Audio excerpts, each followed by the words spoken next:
नमस्कार, ये है सनातनी आवाज़ और मैं हूँ आपके साथ तनु शर्मा। दोस्तों, आज आमल की एकादशी है जिसे रंग भरी एकादशी भी कहा जाता है।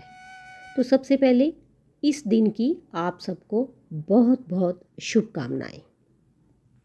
प्रस्तुत है आमल की एकादशी का महत्व और कथा। फागुन माह के शुक्ल पक्ष की एकादशी को आमल की एकादशी कहा जाता है।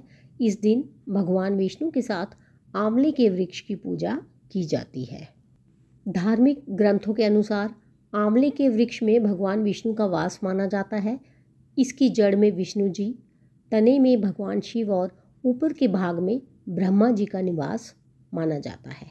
इसके अलावा इसकी टहनियों में मुनि, पत्तों में वसु, फूलों में मरुदगण और फलों में सभी प्रजापति निवास करते हैं। कहा जाता है कि केवल आंवले के वृक्ष को देखने से ही पुण्य प्राप्त होता है।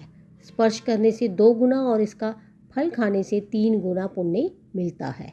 इस दिन आंवले के वृक्ष के नीचे बैठकर भगवान विष्णु की पूजा करने से विशेष लाभ मिलता है। आमल की एकादशी व्रत रखने से व्यक्ति को भगवान विष्णु की कृपा प्राप्त होती है। इस व्रत से घर में सुख शांति बनी रहती है और आर्थिक समृद्धि आती है। पौराणिक कथा के अनुसार प्राचीन काल में एक राजा चित्ररथ अपनी प्रजा के साथ धर्मपूर्वक राज्य करता था।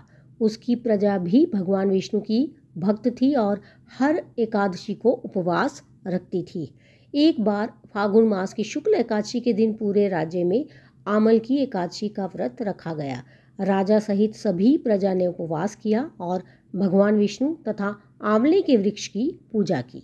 पूजा समाप्त होने के बाद सभी भक्तजन कीर्तन करने लगे और रात भर जागरण किया।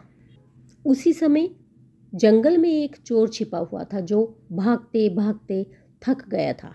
भूख प्यास से पीड़ित वह भी मंदिर में जाकर बैठ गया और पूरी रात जागता रहा।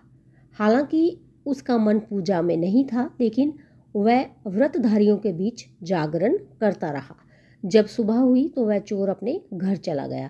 संयोग से उसी दिन उसकी मृत्यु हो गई, लेकिन आश्चर्यजनक रूप से उसे यमलोक नहीं ले जाया गया, बल्कि वह अगले जन्म में एक राजा बना और उसका नाम वसुचित पड़ा। वह राजा बहुत धर्मपरायण और श्रीहरि का परम भक्त था। उसके पिछले जन्म के पुण्य कर्मों के कारण उसका जीवन सुखमय रहा और अंत में मोक्ष की प्राप्ति हुई। आमल की एकादशी व्रत विधि।